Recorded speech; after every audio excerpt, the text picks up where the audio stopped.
control and certainly support repealing the 16th Amendment to the Constitution. Thank you. Thank you, Commissioner. Let me come to Illinois. Thank you, Mr. Speaker. I rise in opposition as well. I want to echo many of the comments of the former speaker. I'm no fan of the complicated tax code. But the reason I came here is I think the existential threat to our country is the federal debt and the growth of that debt. If you look at the graph of the growth of debt just in the last 8 years, I think the Congress needs to have the flexibility to deal with that, at least for a generation. And so I would advise tabling this. I'm not making a motion, but I would advise setting this issue aside and focusing on how we deal with the debt in the short term. Thank you, Commissioner. Yes, excuse me.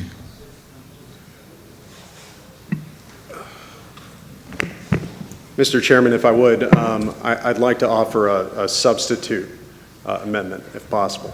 If I could, we're in order, and I'll come to you if you're there. Sure. Unless it's a point of order, I need to go in order to where we are. Let me come to the gentleman from Georgia.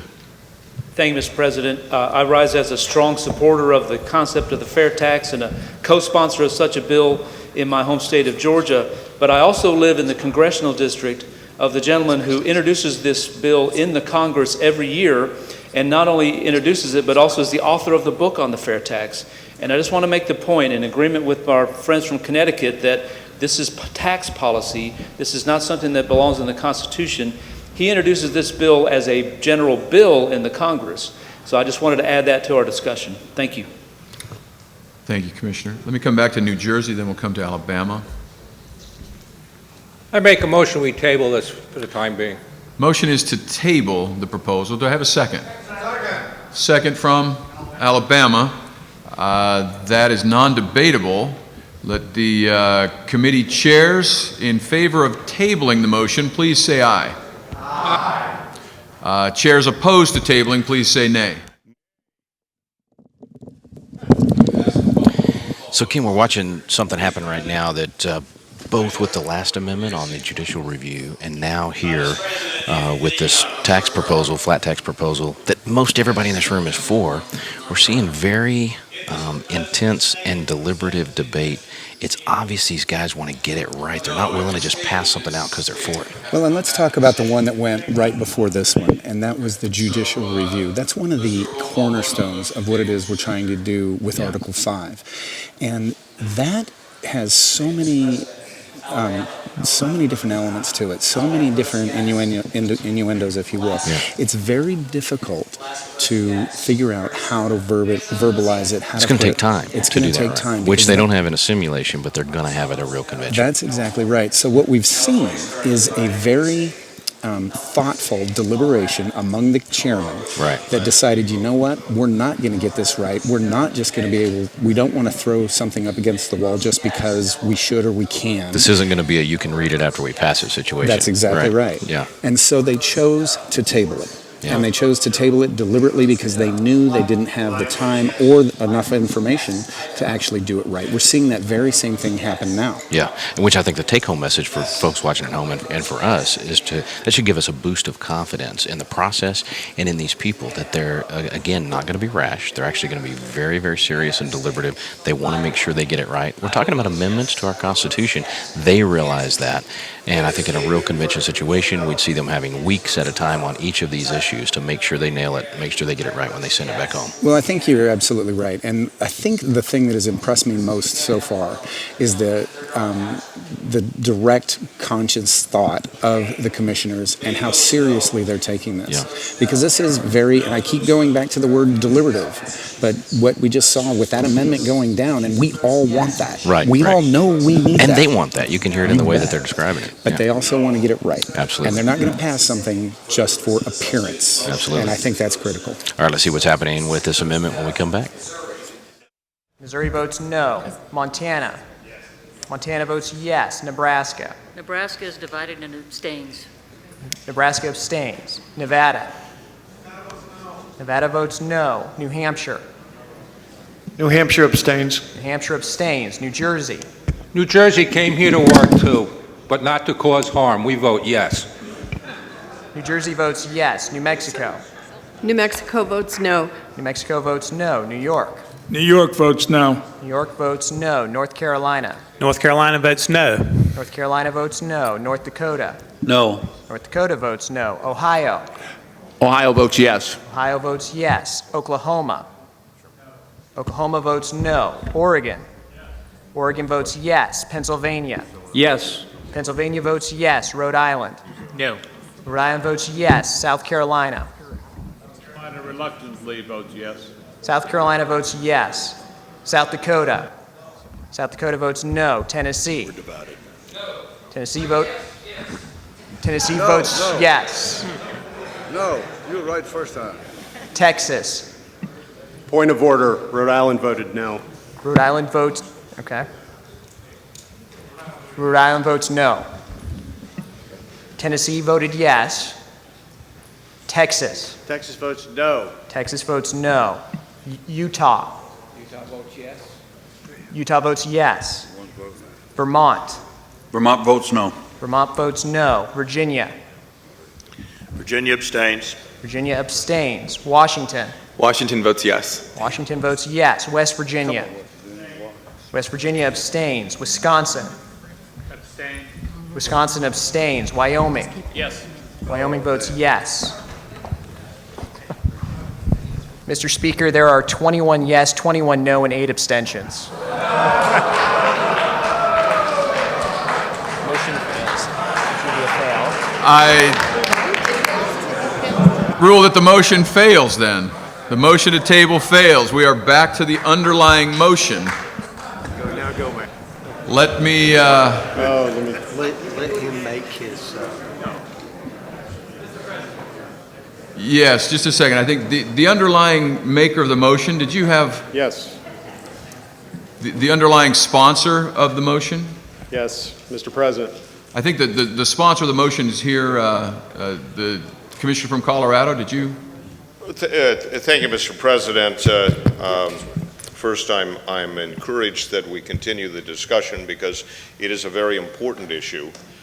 And let me say two things, if I might. And the first one is a more thorough description of the actual proposal, because understand, yes, it does deal with eliminating the 16th Amendment, which is a very significant step, which is a constitutional tax issue which must be addressed in constitutional amendment to make that so.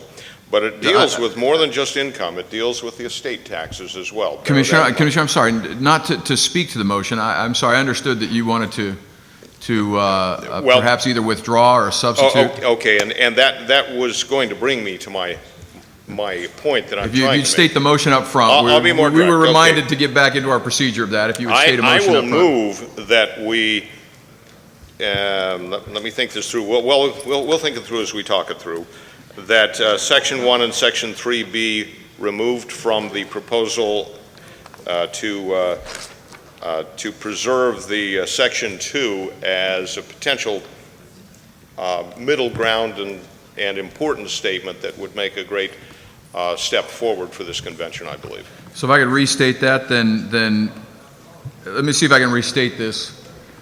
Congress shall not impose or increase any tax, duty, impost without the approval of 3/5 of the House of Representatives, 3/5 of the Senate, and shall separately be presented to the President, and the remainder of Section 1, Section 3 would be deleted? Yes. Let me restate that again, Commissioners. So the substitute proposal would be that Congress shall not impose, delete the balance of Section 1, or increase any duty, impost, or excise. I think for grammatical sake, that would need to say without the... Yes, we need a little bit of without the word crafting. approval of 3/5 of the House of Representatives, 3/5 of the Senate, and shall separately be presented to the President. And then Section 3 would be deleted as well. I so move. That's a substitute motion. Is there a second to the motion?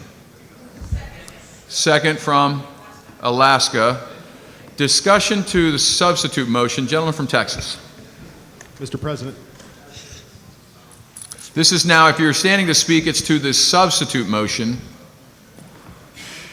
Mr. President. Yes. They'll hate that because it's repealing the 16. I have a friendly amendment to the substitute motion, if possible. That is in order. Okay. My amendment would leave the part of Section 1 up until "but Congress shall have the power to levy a uniform tax on the sale of goods," and will only strike that section.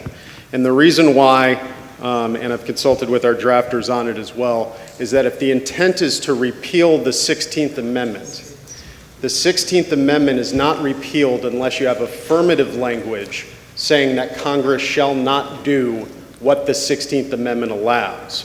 The reason being is that under current jurisprudence, the Supreme Court would not need the 16th Amendment to allow Congress to levy an income tax. So if you strike the language, "but Congress shall have the power to levy a uniform tax on the sale of goods," that removes any fair tax mention or any sales tax mention, but it does repeal the 16th Amendment effectively. And I would ask the author if that's acceptable. I'm not sure if I understand the motion. Can you state the motion in its, state the language in its entirety? I move to substitute the substitute amendment. To amend the substitute, and if you would state what that would read then. It would read, Section 1, Congress shall not impose taxes or other exactions upon incomes, gifts, or estates. Period. And that would be the amendment to Section 1. And then the balance would then go back. Let me see if I get this correct then. So you would delete the balance of Section 1. Yes. And then you would pick up the same language, Congress shall not impose or increase any tax, duty, impost, or excise without the approval of 3/5 of the House of Representatives, Correct. 3/5 That's of the Senate. exactly how it would read with that initial clause of Section 1 remaining to give effect to the repeal of this. Oh, I would leave in Section 3 as well. So Section 3 is, because the substitute Section 3 is out. Oh, Section 3 is out in the substitute? Yeah, the substitute Section 3 is deleted. Okay. Well, I move to amend the substitute amendment to leave in Section 3 in the first clause of Section 1. So then your substitute would be to essentially return to the original proposal, simply removing "or upon aggregate consumption or expenditure, but Congress shall have the power to levy a uniform sales tax." Yes, Mr. President. So that language would be out. The balance would remain the same. Is that correct? Yes, Mr. President. Okay. Do we have that reflected then, so we can make sure we know what we're looking at as an amendment? Let me see if I can read this back while you're entering this on the screen. Congress shall not impose taxes or other exactions upon incomes, gifts, or estates, period. Good so far. Delete the balance of Section 1. Am I stating this correctly, Commissioner? Yes, Mr. President. So far. Then Section 2, is your proposal to revert back or the changed language? The changed language. The changed language then, Congress shall not impose or increase any tax, duty, impost, or excise without the approval of 3/5 of the House of Representatives and 3/5 of the Senate, and shall separately be presented to the President, period. And then, I'm sorry, your proposal was Section 3 stays or goes? Section 3 remains. Section 3 remains as written in President. That is the motion? Yes. Is there a second to that motion? Second from Delaware.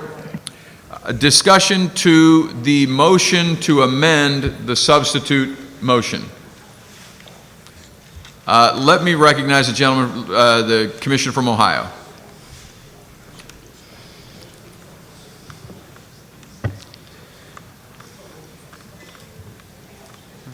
Mr. President, is this a proper time to speak to the entire amendment?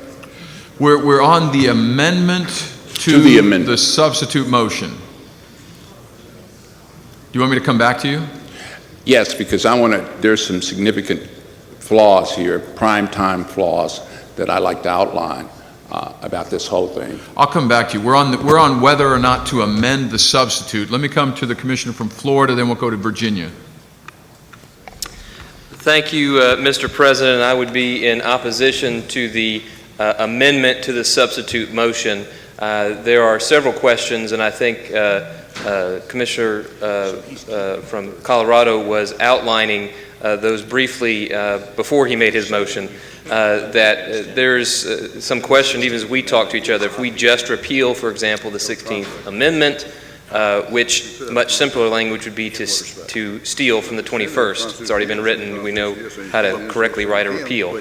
But gifts and estates, are those, do we want those to not be taxable at all? Have we had that thorough debate? Are we all in agreement that gifts and estates are separate from income? There are some questions, I think, still here that need to mature, whereas the substitute motion, which would strike completely Section 1 and 3, and leave simply the question before the body whether we believe Congress should have a 3/5 level in order to increase or impose taxes. It's a very simple question, and one which I think we could adequately address this afternoon. Thank you. Let me go to California. No? Okay, let me come here to Delaware, and then we'll come Alabama, Missouri, and then back to Virginia. This is to the motion to amend. Mr. President, I do believe it's essential to leave in Section 3. As I listened to that being made, I thought it was going to be dropping out Section 3. I think a broad consensus in this body exists to eliminate the 16th Amendment, and I'm pleased to see that the amendment to the amendment would leave in Section 3, and I would support that. Thank you. Let me go to the commissioner from Alabama. Thank you, Mr. President. I have an amendment that I guess my goal here would be then to amend the amendment. Yeah, I don't think that's in order until we deal with the amendment to the substitute. Okay, well, you'd come back to me. We'll come back to you. Let me go to Virginia, and then we'll come to Missouri. Okay. Mr. President, speaking to the amendment, I think that what the patron has done in the first section makes a lot of sense. I'm sorry, can you get to your microphone closer? As best I can, Mr. President. If you pick it up, it dies. You don't have the challenge that our commissioner from Oklahoma does, so I'm not going to sympathize too hardly with you. Unfortunately.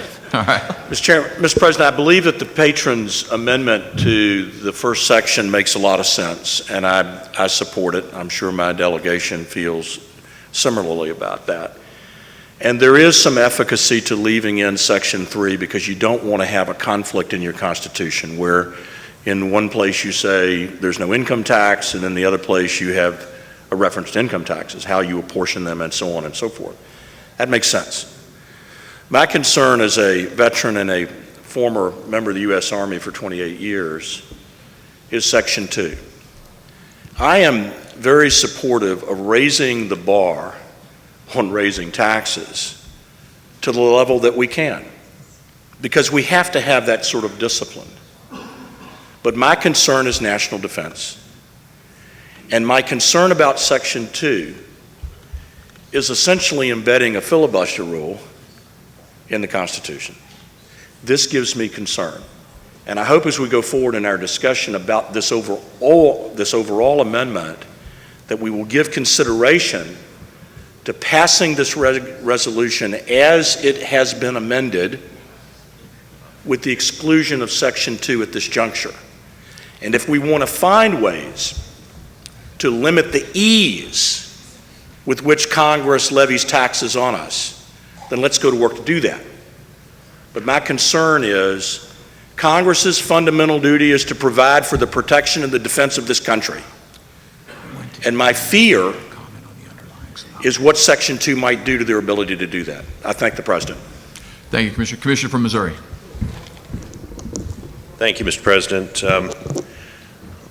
Always concerned about being too clever by half. Just a cursory reading of the grammar in Section 2. I believe we're forcing Congress to present themselves to the President, and I would offer a friendly amendment that we say at the last phrase there, shall separately present such to the President.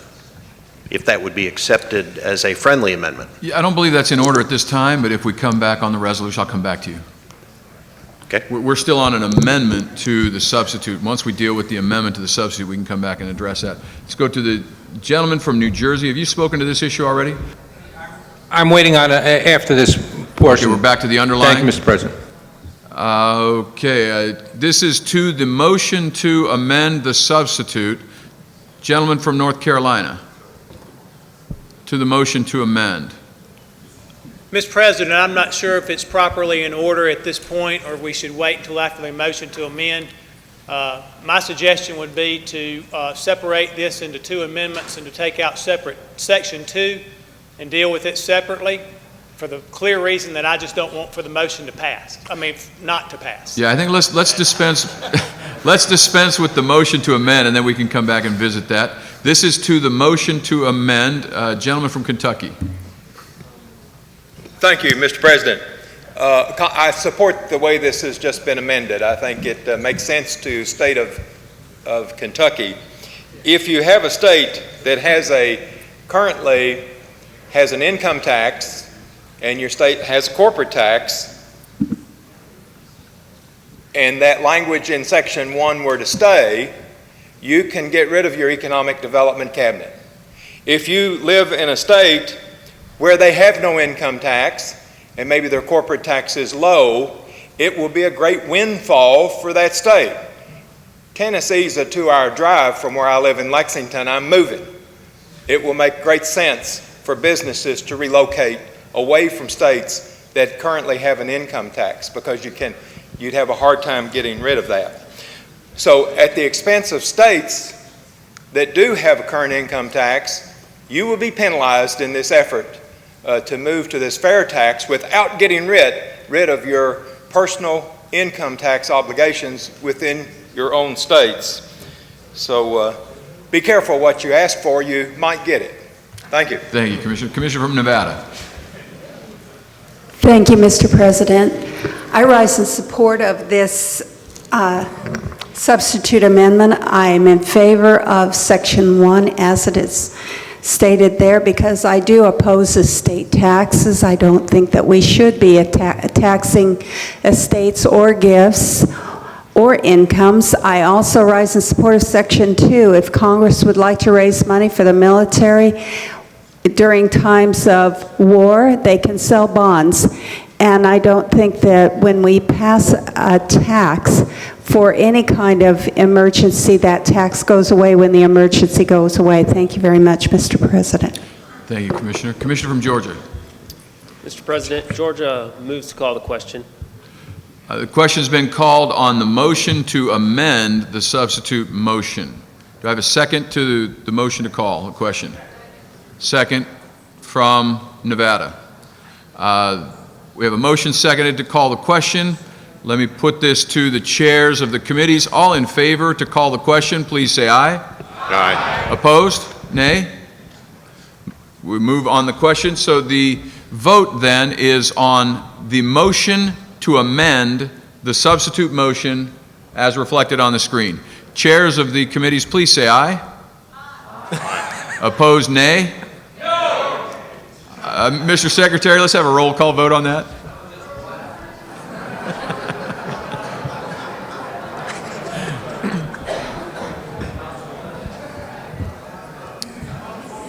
Alabama. Alabama votes aye.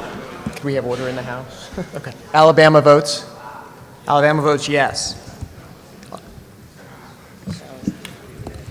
Alaska. Alaska votes yes. Alaska votes yes. Arizona. Arizona votes no. Arizona votes no. Arkansas. Arkansas votes yes. California. California votes yes. California votes yes. Colorado. Yes. Colorado votes yes. Connecticut. Connecticut votes yes. Connecticut votes yes. Delaware. Delaware votes yes. Delaware votes yes. Florida. No. Florida votes no. Georgia. No. Georgia votes no. Hawaii.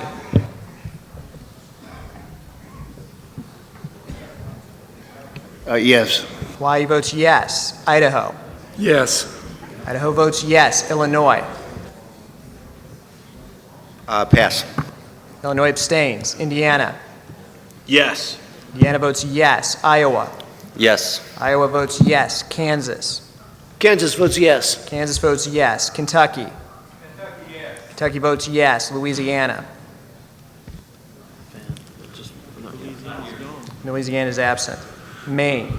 Maine votes yes. Maine votes yes. Maryland. Maryland votes yes. Maryland votes yes. Massachusetts. Yes. Massachusetts votes yes. Michigan. Michigan votes yes. Michigan votes yes. Minnesota. Yes. Minnesota votes yes. Mississippi. Mississippi votes yes. Mississippi votes yes. Missouri. Yes. Missouri votes yes. Montana. Montana votes yes. Nebraska. Nebraska votes yes. Nebraska votes yes. Nevada. Nevada votes yes. New Hampshire. New Hampshire votes yes. New Hampshire votes yes. New Jersey. Jersey votes no. New Jersey votes no. New Mexico. New Mexico votes yes. New Mexico votes yes. New York. New York votes yes. New York votes yes. North Carolina. North Carolina votes yes. North Carolina votes yes. North Dakota. North Dakota votes yes. North Dakota votes yes. Ohio. Ohio votes no. Ohio votes no. Oklahoma. Votes yes. Oklahoma votes yes. Oregon. Oregon votes no. Pennsylvania. Yes. Pennsylvania votes yes. Rhode Island. Yes. Rhode Island votes yes. South Carolina. South Carolina votes yes. South Dakota. South Dakota votes no. Tennessee. Aye. Tennessee votes yes. Texas. Texas votes yes. Utah. Utah votes yes. Vermont. Vermont yes. Vermont votes yes. Virginia. Virginia votes yes. Washington. Washington votes yes. Washington votes yes. West Virginia. West Virginia votes yes. Wisconsin. Wisconsin votes yes. Wyoming. Wyoming votes yes. Mr. President, there are 41 yeses, 7 noes, and 2 abstentions. Rule that the motion to amend passes. We are back to the underlying substitute motion as amended. Gentlemen from, yes. Mr. President. We have, I'm sorry, point of order? No?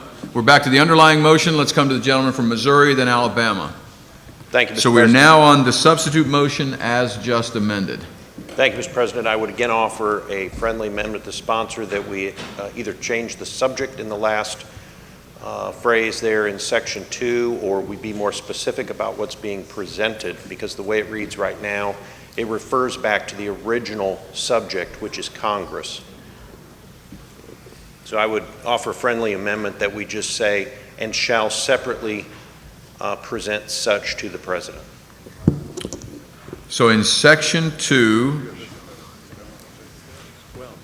approval of 3/5 of the House of Representatives, 3/5 of the Senate, and shall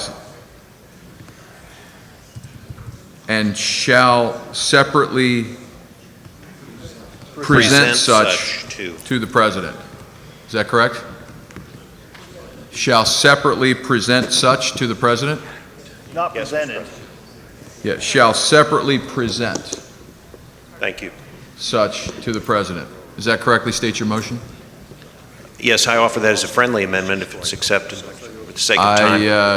To the Commissioner from Colorado, friendly amendment? This is a friendly amendment. Friendly amendment. Let's try this without objection. We'll approve this. Do we need discussion? Any objection?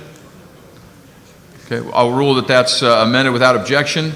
To the underlying motion now, let me go to the gentleman from Ohio.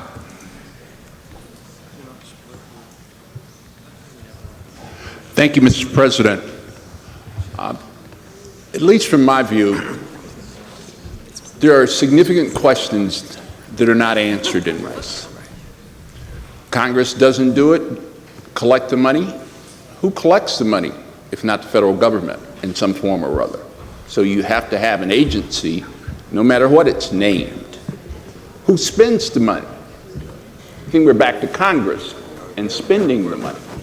So the tax and spend tyranny that we're all here to kind of alleviate, I don't think is answered in this amendment. I think it's not ready for prime time, needs some work, good idea, but I think we actually give them the ability, if they can figure out a way to do 3/5, to tax us more and to spend more. And there will be a federal agency doing it. Because I don't know how you do it any other way than collecting a nationwide tax, sales or otherwise. Thank you, Mr. Chairman. Thank you, Commissioner. Commissioner from Alabama?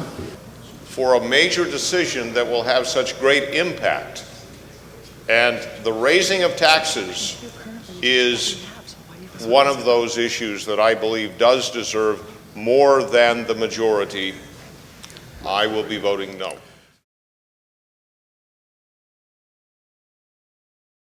You have proven that the people are ready to hold the first Article 5 convention in the history of this country. I congratulate you. I salute you. May God bless you. Thank you for being here, and let's get to work.